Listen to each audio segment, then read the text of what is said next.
నమస్తే, welcome to our channel. నేను మీ anchor Usha. So ఈ మధ్య కాలంలో చాలా కేసెస్ మనం చూస్తున్నాం. ఎస్పెషల్లీ ఆడపిల్లలే ఇంకొక ఆడపిల్లల్ని మోసం చేయడం అనేది చాలా దౌర్భాగ్యం అని చెప్పుకోవచ్చు. బట్ ఏ ఏజ్లో ఇటువంటి ఎక్కువగా చూస్తూ ఉంటుంటారు? ఏ ఏజ్ నుంచి ఆడపిల్లలు ఫ్రెండ్షిప్ విషయాల్లో జాగ్రత్తలు వహించాలి? లీగల్ పరంగా కనుక మనం చూస్తే వాళ్ళు చాలా కేసులు ఇటువంటి డీల్ చేస్తూ ఉంటుంటారు. మనతో పాటు హైకోర్టు అడ్వకేట్ అలగిరి రవీంద్రనాథ్ గారు ఉన్నారు. ఆయన తెలుసుకుందాం. నమస్తే సార్. నమస్తే అండి ఉషా గారు. సో మీరు చాలా విషయాలపైన మాట్లాడారు ఇప్పటి వరకు. నేను చాలా వీడియోస్ మీతో చేస్తున్నాను. ఎస్పెషల్లీ మ్యారిటల్ లైఫ్ గురించి కావచ్చు, లేదంటే ఆడపిల్లలు ట్రాప్లోకి ఎలా వెళ్ళిపోతారు మగపిల్లల విషయాలను కూడా కొన్ని వీడియోస్ చేశాను. ఆడపిల్లల్ని ట్రాప్లోకి తీసుకెళ్లే విషయాన్ని కనుక మనం మాట్లాడితే ఇవాళ రేపు చాలా ఎక్కువ మంది వీటికి బలవుతున్నారని చెప్పొచ్చు. కొంతమంది బయటికి చెప్పుకోలేక వాళ్ళల్లో వాళ్ళే మనస్తాపానికి గురి అవుతున్నారు ఆడపిల్లలు. సో ఫ్రెండ్షిప్ విషయాల్లో ఎటువంటి కేర్ తీసుకోవాలి అంటారు? లీగల్ పరంగా కనుక మీరు చూస్తే మీ ఎక్స్పీరియన్స్లో ఎన్నో కథలు మీ దగ్గర ఉండుంటాయి ఇటువంటివి. సో ఒకసారి వాటి గురించి. ఒకప్పుడు ఫ్రెండ్షిప్ అంటే ఒక పవిత్రమైన బంధం ఉండేది. మన ఇంట్లో మన తల్లి, మన తండ్రి, మన సోదరుడు, మన చెల్లి, వీళ్ళ తరువాత ఇంచుమించుగా అంతే ప్రాధాన్యత మనం ఎవరికైనా ఇస్తామంటే మన స్నేహితులకి ఇస్తాం. మనం ఒకప్పుడు నష్టపోవడం అనేది అంటే ఈ అడ్వకేట్స్ కాబట్టి ఇలా నెగిటివ్ ఆలోచిస్తారంటే అవును, నెగిటివ్గానే ఆలోచించాల్సిన పరిస్థితి కూడా వస్తుంది. ఒకప్పుడు ఇంట్లో మన వ్యక్తుల తర్వాత, కుటుంబ సభ్యుల తర్వాత అంత ప్రాధాన్యత ఎవరికి ఇస్తామంటే మన స్నేహితుడికి ఇస్తాం. ఇక్కడ అమ్మాయిల విషయానికి వచ్చినట్లయితే కాస్త హై స్కూల్ అయిపోతుంది. 15 అంటే 15 ఏళ్ళకల్లా హై స్కూల్ కంప్లీట్ అయిపోతుంది. ఇంటర్మీడియట్ 17-18 ఏళ్ళు కంప్లీట్ అయిపోతుంది. టీనేజ్ అయిపోయిన తర్వాత వాళ్ళు ఒక్కసారి అప్పటి వరకు ఒక ఫ్యామిలీ అంటే ఫాదర్ మదర్ కనుసన్నల్లో ఉన్నటువంటి అమ్మాయిలు ఒక్కసారి బాహ్య ప్రపంచంలోకి వస్తారు. అంటే డిగ్రీ చదివేటప్పుడు అమ్మాయిలు ఒక హాస్టల్స్కి రావడం అని, లేకపోతే సిటీకి రావడం, లేకపోతే హాస్టల్స్లో ఉండడం, అంటే పేరెంట్స్కి కాస్త దూరంగా, అంటే ఇంటర్మీడియట్లో కూడా ఉంటుంది కానీ కొంత భయభక్తులు ఉంటారు. ఇంటర్మీడియట్లో ఏదో కొంత చిన్న భయమైన ఉంటుంది. కానీ ఇక్కడికి వచ్చేసరికల్లా చట్టా పట్టాలు వదిలేసి, అంటే దాన్ని ఏమంటారంటే కళ్యాలు లేనటువంటి గుర్రాల మాదిరి ఎలా ఉంటారో ఆ ఏజ్ అటువంటిది ఆ టైంలో బయటకు వస్తారు. ఇక్కడ కొత్త స్నేహాలు వస్తాయి. 10th ఇంటర్మీడియట్ చదివిన తర్వాత స్నేహాలు అవన్నీ కంటిన్యూ కాకపోవచ్చామో కానీ డిగ్రీకి వచ్చేసరికల్లా స్నేహాల కొత్త రిలేషన్స్ అలముకుంటాయి. ముఖ్యంగా హాస్టల్స్కి వచ్చిన తర్వాత హాస్టల్లో మేట్స్ కావచ్చు, క్లాస్లో ఉన్నటువంటి క్లాస్మేట్స్, వీళ్ళు ఒక కొత్త ప్రపంచాన్ని చూస్తారు. అంటే వేష భాషలు మొదలుకొని, ఆహారపు అలవాట్లు మొదలుకొని, బిహేవియరల్ థింకింగ్ కూడా ఇక్కడ మారిపోతుంది. అంటే అలవాట్లు అప్పటి వరకు అలవాట్లు ఒకే హాస్టల్స్ కలిసి ఉన్న చోట ఏమైందంటే పక్కన ఉంటే అమ్మాయి కాస్త నీట్గా తయారవడం, ఇంకో నీట్గా వెళ్తున్న వాళ్ళు, అప్పుడే విలేజ్ వచ్చిన వాళ్ళకైతే ఆ ఇన్ఫ్లుయెన్స్లోకి వస్తారు. ఇది ఎవరు తెలియనటువంటి ఒక వేరే వ్యక్తితో చాలా క్లోజ్ రిలేషన్షిప్లోకి వెళ్తారు. అంటే ఇక్కడ రిలేషన్షిప్ అంటే చెడర్థం కాదండి. ఒక అమ్మాయి మరొక అమ్మాయితో ఫ్రెండ్షిప్ చేస్తుంది. ఇక్కడ నేను ఆపోజిట్ జెండర్ కూడా చెప్పట్లేదు. అమ్మాయి మరొక అమ్మాయితో ఫ్రెండ్షిప్ చేస్తుంది. ఇంతకుముందు అమ్మాయి అబ్బాయితోనో లేకపోతే పరిచయాలు చేసుకోవడంలో చాలా అర్థాలు మనం తెలుసుకుంటాం. కానీ ఈ వీడియోలో ఒక అమ్మాయి మరొక అమ్మాయితో ఫ్రెండ్షిప్ చేసుకోవడం వల్ల వచ్చే అనర్థాలు ఎలా ఉంటాయి, ఎంత దారుణంగా ఉంటాయంటే ఉష గారు, కొన్ని సందర్భాల్లో అమ్మాయిలు తమ ఉనికిని కోల్పోయి, తమ జీవితం అగమ్య గోచరంకి వెళ్ళిపోయి, దయనీయ స్థితిలో ఎటు వెళ్ళాలో తెలియక, చెప్పేవాళ్ళు లేక, చెప్దామంటే కూడా ఇబ్బందులు పడిపోయి, ఆర్థికంగా, మానసికంగా, శారీరకంగా అనేక రకాలుగా నెట్టివేయబడినటువంటి మహిళలు, ముఖ్యంగా అమ్మాయిల విషయానికి వచ్చినట్లే అనేక ఇబ్బందులు పడతారు. ఎస్పెషల్ అమ్మాయిల వల్లనే. అందుకే ఆడవారి శత్రువు అని ఎందుకు మనకు నానుడు ఉరికినే పుట్టలే, అది మరలా ఇప్పుడు కన్ఫర్మ్. నా దగ్గరకు వచ్చిన కొన్ని కేసులు నేను చూస్తే అదే అనిపిస్తుంది. అలవాట్లు మారిపోతారు. ఫస్ట్ అంటే మార్నింగ్ కాలేజీకి వెళ్ళి మధ్యాహ్నం వచ్చినట్టు కాకుండా పక్క వాళ్ళేమో ఫ్రెండ్స్ యొక్క బైకులు ఎక్కి వెళ్ళడం, సాయంత్రం అయితే పబ్బులకి వెళ్ళడం, ఈ కల్చర్ ఇక్కడే స్టార్ట్ అవుతుంది. మీరు ఏ పబ్కి వెళ్ళని చూడండి, ఎస్పెషల్ ఆ ఏజ్ గ్రూప్ అక్కడే స్టార్ట్ అవుతారు. ముఖ్యంగా మనకు కూడా ఈ లిక్కర్ కన్జ్యూమ్ చేసేవాళ్ళు కానీ, లేకపోతే ఇతర 21 years బిలో ఇవ్వని చెప్తారు. కానీ అమ్మాయిలు కూడా అప్పుడే స్టార్ట్ అవుతారు. ఈరోజు ఒకప్పుడు అమ్మాయిలు మందు షాపుకి వెళ్ళి పర్చేజ్ చేయాలి అంటే చాలా నామూషిగా ఫీల్ అయ్యారు, అసలు ఊహించడానికి కూడా కష్టం. కానీ ఈరోజు కాస్త పేరు అవి కూడా ఎలా అయిపోయింటే ఒక మార్టిలా తయారయ్యారు. అంటే ఏంటి, లోపలికి వెళ్ళి మనకు కావాల్సిన బాటిల్స్ కూడా మనం బ్యాగ్లో పర్చేజ్ చేసుకొని రావడం. పొరపాటున మనం ఆ మార్టిలో చూసేసరికల్లా అబ్బాయిల కన్నా అమ్మాయిలు ఉంటున్నారు. అబ్బాయిల కన్నా అమ్మాయిలు ఈరోజు మార్టుల్లో కనిపిస్తారు. ఇద్దరిద్దరు అమ్మాయిలు లోపలికి వెళ్ళి కావాల్సిన అంటే పర్చేజ్ చేసుకుని రావడం. నేను ఇట్లా మాట్లాడితే కొంతమంది మహిళా సంఘాలు కాస్త మేము చేయకూడదా, మేము ఇలా ఉండకూడదా, మాట్లాడదా, నేను మాట్లాడతాను. ఎవరు అవునన్నా కాదనకు నేను మాట్లాడతా. ఎందుకంటే జరుగుతున్న అరాచకాలు అలా ఉన్నాయి కాబట్టి. మీకేం తెలుసు మహిళా సంఘాల వాళ్ళకి? రోజు పొద్దున పోయి కోర్టులో చూస్తుంటే కేసులు చూస్తే మాకు తెలుస్తుంది. ఆ కేసు స్టడీ చేస్తుంటే బాధ అనిపిస్తుంది. మన ఇంటి అమ్మాయి, మన ఇంటి ఆడపడుచు, మన బ్రదర్ తలగా కూతురు, మన బావగారి కూతురు, వీళ్ళే కనిపిస్తుంటారు. నేను బయట వాళ్ళు కూర్చొని మాట్లాడట్లే, నా సొంత బంధువులు కూర్చొని మాట్లాడుతున్నా. ఈ బంధువులు కనిపిస్తున్నారు కాబట్టి నేను మహిళలు కూర్చి మాట్లాడొస్తుంది. ఈ అమ్మాయి ఏం చేస్తుంది, తెలియకుండానే ఈ అమ్మాయిని తెలియకుండానే ఒక బుట్టలో వేసుకుంటుంది.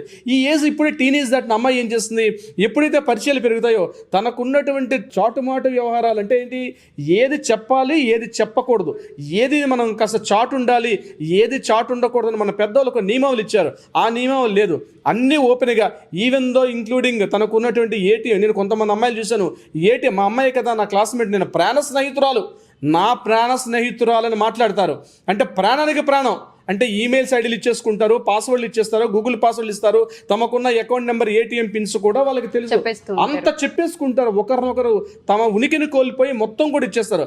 ఆ తర్వాత జరుగుతుంది. కొంతమంది అండి, ఉష గారు మీరు చెప్తే నమ్మరు, రీసెంట్గా ఒక కేసు నా దగ్గరికి వచ్చింది, లాస్ట్ 1 month బ్యాక్. అయితే ఆ అమ్మాయి తెలియకుండానే ముంబైలో ఉండే రెడ్ లైట్ ఏరియాకి అమ్మడం కూడా జరిగింది. ఎవరు చేశారు ఈ పరిస్థితి అంటే ఈ ఫ్రెండే చేసింది.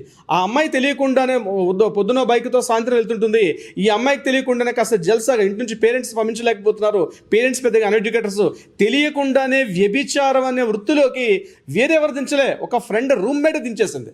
ఆ అమ్మాయి ఈ అమ్మాయిని వ్యభిచార వృత్తిలో కూడా నింపేసి ఆ జల్సా మనీ అంటే ఈజీ మనీ కోసం ఎలా ఈజీ మనీ సంపాదించాలి తనకు తెలుస్తుంది. నేను తప్పు చేస్తున్న భావం తెలుస్తుంది, కానీ ఆ ఊబిలోకి వెళ్ళిపోయిన తర్వాత అర్థమవుతుంది నేను ఏది కోల్పోయానని చెప్పి.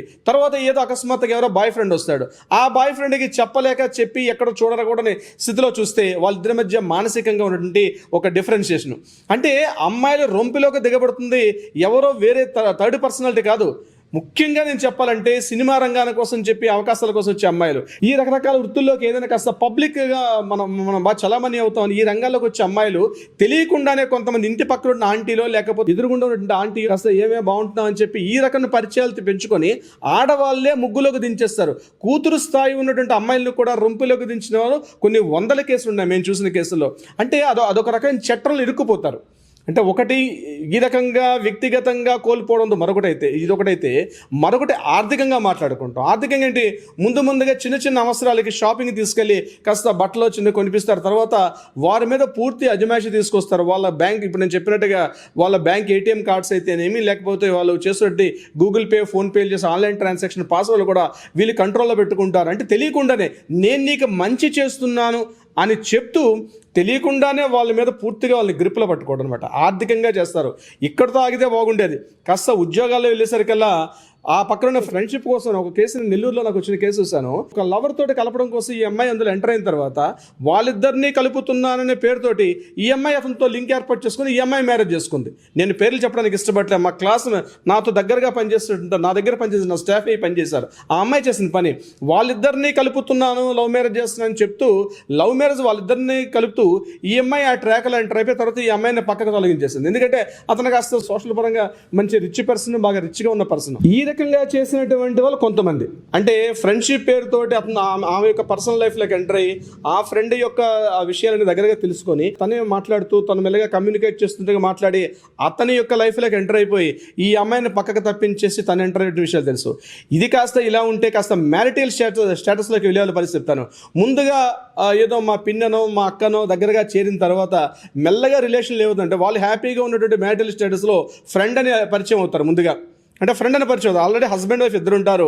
ఆ వైఫ్కి తన స్నేహితురాలే కదని చెప్పి తన ఇంటికి పిలిచి కాస్త మంచి మాట మర్యాద మెల్లమెల్లగా పరిచయాలు పెంచుకున్న తర్వాత కొన్నాళ్ళకి ఆ ఇంట్లో తెన్నింటికి వాసాలు లెక్క పెట్టినట్టుగా ఆ ఇంట్లో వెళ్ళి వాళ్ళ హస్బెండ్తో రిలేషన్షిప్ పెట్టుకొని ఈమెకి వాళ్ళకి మధ్య డివోర్సులు చేసిన కేసులు కూడా ఉన్నాయి. ఆ ఇంట్లో చిన్న ఏదో ఫ్రెండ్షిప్గా మామూలుగా పరిచయం అయిన తర్వాత వాళ్ళ పర్సనల్ విషయాల్లోకి ఎంటర్ అయిపోతారు. పర్సనల్ విషయాలు ఎంటర్ అయిపోయి వాళ్ళిద్దరి మధ్య మాట్లాడుతున్నట్టుగా ఏదో హెల్ప్ చేస్తున్నట్టుగా కలిసి టూర్లకు వెళ్తాను. చిన్న అమ్మాయి కదా పరిచయం ఉంది కదని ఈవిడ కూడా ఏంటి, నేను మా ఏజ్లో కాస్త గ్యాప్ ఉంది కదా ఈ అమ్మాయిని కాస్త దగ్గరగా చేరదిద్దామని చెప్పి ఈ అమ్మాయిని దగ్గర చేరదీసిన తర్వాత వీళ్ళందరూ కాస్త టూర్లు వెళ్ళడం, కాస్త టూరిస్ట్ స్పాట్లకు వెళ్ళడం, ఇలా ఈ పరిచయాలు అయిన తర్వాత కొద్ది రోజులకి ఏమైందంటే ఈ వైఫ్ స్థానాన్ని ఈవిడ వెళ్ళి ఆక్రమించేసుకున్న కేసులు కూడా చాలా ఉన్నాయి. అంటే ఆ వైఫ్కి వెళ్ళిపోయింది. ఇంకా అంటే ఈరోజు లివ్ ఇన్ రిలేషన్షిప్లో వచ్చేసింది. వన్ ఫైన్ డే ఈమె చూసుకునేసరికల్లా వాళ్ళిద్దరి మధ్య చాట్స్, వాళ్ళిద్దరి మధ్య కాంటాక్ట్స్ అన్ని చూసాక ఈవిడ ఒక్కసారి ఇంత పొరపాటు జరిగిపోయిందా, ఇంత అనర్థం జరిగిపోయిందా, నేను చేరదీసి నా ఇంట్లో కూర్చోబెట్టి చదివించుకుంటే ఈరోజు ఈ పరిస్థితి వచ్చిందా, నేను మామూలుగా ఫ్రెండ్షిప్గా అని చెప్పి నా ఫ్రెండ్గా పరిచయం తర్వాత నా హస్బెండ్నే తను ఊబిలో దించి తను పూర్తిగా ట్రాక్లో దించేసి తన ఉనికినే కోల్పోయింది ఒక అభాగ్యురాలు. వాళ్ళిద్దరు కలిసిపోయారు. వాళ్ళిద్దరు కలిసి చెప్పబెట్టకుండా ఒక కేసు నాకు మలేషియాకి వెళ్ళిపోయిన కేసు ఒక క్లయింట్ అలాగే వచ్చారు. వాళ్ళ ఇంటి పక్కనే ఉంటారు వీళ్ళిద్దరు హస్బెండ్ వైఫ్. ఆ ఇంటి పక్కన ఉన్న అమ్మాయి పరిచయం అయింది, కాస్త మాట పరిచయం, రోజు ఇంటికి రావడం వెళ్ళడం, పొద్దున సాయంత్రం రావడం. ఆ తర్వాత మెల్లగా కాస్త పరిచయాలు పెరిగి నేను ఇంట్లో ఈ వంట వండుకున్నాను నేను తీసుకెళ్తాను చెప్పి కాస్త ఇంట్లో కాస్త వంట పద ఆడవాళ్ళని చేసే పని అదే కదా, నేను ఈరోజు ఈ వంట వండుకున్నానని చెప్పి షేర్ చేసుకోవడం. అలా వంట దాకా ఆగలేదు, అది కాస్త మంచం దాకా షేర్ చేసుకున్న పరిస్థితి వచ్చింది. వన్ ఫైన్ డే ఆమె పుట్టింటికి వెళ్ళి ఏదో పని మీద వచ్చేసరికల్లా వాళ్ళిద్దరు ఒకే గదిలో చూసిన తర్వాత ఒక్కసారి షాక్ తింది ఈమె. తర్వాత విషయం తెలిసేసరికల్లా వీళ్ళిద్దరు పట్టుకుని పారిపోయారు. నా ఇష్టం, నేను ఆమెను పెళ్లి చేసుకుంటాను, ఉంటే ఉండలేరు, మళ్ళీ పిల్లలు కూడా ఉన్నారు. ఈ స్థాయిలో ఉన్నటువంటి కేసులు అంటే కాలేజీలో స్నేహితులు అలాగే ఉన్నాయి, ఉద్యోగాలు చేసే ప్లేసులు అలాగే ఉన్నాయి, అది కాకుండా ఇంటి పక్కన మ్యారేజ్ అయినటువంటి పరిస్థితులు ఉన్నాయి. ఇక వ్యాపార పరిస్థితుల్లో ఉన్న పరిస్థితులు అంటే జాబ్ కోసం జాయిన్ అవుతారు. హస్బెండ్ వైఫ్ ఇద్దరు ఒక ప్లేస్లో వర్క్ చేస్తుంటే జాబ్ కోసం జాయిన్ అయ్యి మెల్లమెల్లగా జాబ్ చేస్తున్నట్టుగా ఆయనకైతే హెల్ప్ చేస్తున్నట్టుగా చేసి ఈమె యొక్క ఉనికిని కోల్పోయి ఆమె యొక్క స్థానాన్ని కూడా ఆక్యుపై చేసిన వాళ్ళు కొన్ని సినిమాలు కూడా ఈ రకంగా మనకు రావడం జరిగింది. అంటే ఒక స్త్రీ తన స్త్రీకే శత్రు, ఆడవారికే శత్రుగా మారిపోయిన పరిస్థితి వచ్చింది. అంటే కొన్నాళ్ళకి అబ్బాయిలతో పరిచయం చేస్తే ఒక ప్రమాదం, అలా కాకుండా అరే పోన్లే అమ్మాయే కదా అని పరిచయం చేస్తే, పోనీ ఏజ్ గ్యాప్ ఉంటే అది ప్రమాదమే, సేమ్ ఏజ్ ఉంటే అది ప్రమాదమే. ఏజ్తో ఉన్న దానికి ఒక 40 ఏళ్ళ 50 ఏళ్ళ వయసు కూడా తారతమ్యం లేదు. మీరు చెప్తే నమ్మరు, ఇలా మాట్లాడడం కూడా అసలు అనిపిస్తుంది. ఒక 40 ఏళ్ళ స్త్రీ ఒక 20 ఏళ్ళ కుర్రాడితో ఉన్నటువంటి విషయాలు మనకు అనేక విషయాలు బయటకు వస్తున్నాయి. మొన్న రీసెంట్గా మనం కేరళలో జరిగిన సంఘటన చూసాం. ఆమెకి 45 సంవత్సరాలు, వీడికి చూస్తే 22 సంవత్సరాలు. ఎందుకు వచ్చాడో తెలియదు. వీళ్ళిద్దరు కలిసి ఆ హస్బెండ్ కూడా చంపేశారు తెలియకుండానే. 25 ఏళ్ళ అబ్బాయి ఏజ్, ఆమె ఏజ్ 45 సంవత్సరాలు. ఆమె ఈ కుర్రోడితోనే ఉంటానని చెప్పి అమ్మాయి మాట్లాడడం, వాళ్ళ తల్లిదండ్రులు బోరని ఏడుపొక్కడు తక్కువ. అరే వయసులో పెద్దది, అసలు నీకు సరిపోదంటే నాకు అంతా తెలియదు, నేను ఆమెతోటే ఉంటానంటాడు వీడు. నువ్వు మ్యారేజ్ చేసుకుని వేరే అమ్మాయిని పెళ్లి చేసుకోమంటే చేసుకోవడం, ఆమెకి ఎవరైనా లవర్ ఉంటే ఆ లవర్ని దగ్గర చేసుకోని చెప్పి ఈమె అతనిలో ఇంటర్ఫేర్ అయిపోయి, అంటే ఒక వయసు, ఒక సిగ్గు, ఒక లజ్జ, ఒక ఎథిక్స్, ఒక మోరల్ వాల్యూస్ ఏమీ లేవండి. ఆడవాళ్ళు బరితెగించి ఉన్నారు ఈరోజు. ఏదో రకంగా బయటపడాలి అంటే ఇలాగా ఆడవాళ్ళని ఏదో కించపరుస్తుందని చెప్పి మళ్ళీ సీరియస్ అవుతారేమో. ఆడవాళ్ళని కించపరిచే ఉద్దేశం అది కాదు.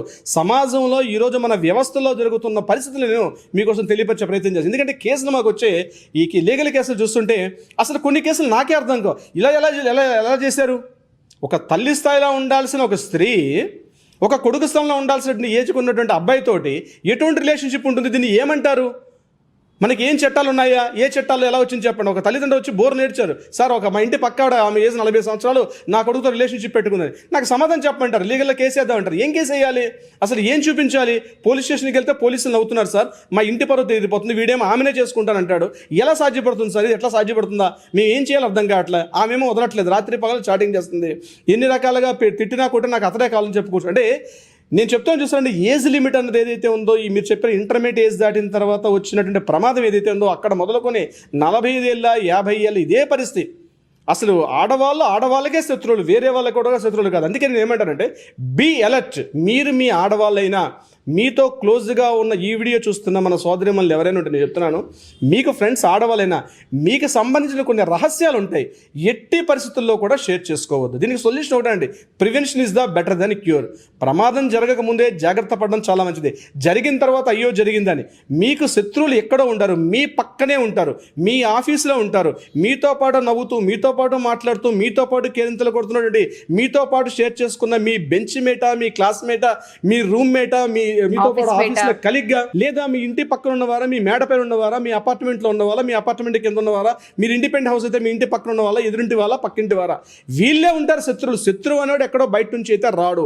ముఖ్యంగా ఆడవాళ్ళ మీ విషయాల్లో మీ ఫోన్ యొక్క పాస్వర్డ్స్, మీ బ్యాంక్ అకౌంట్ నెంబర్స్ ఎంతో నా స్నేహితురాలు కదా అని చెప్పి ఎట్టి పరిస్థితుల్లో పొరపాటున చెప్పారా, ఇక మిమ్మల్ని బాగుపరచండి. భగవంతుడు మరొక అవతారం ఎత్తినా సరే మిమ్మల్ని బాగుపరిచే పరిస్థితి లేదు.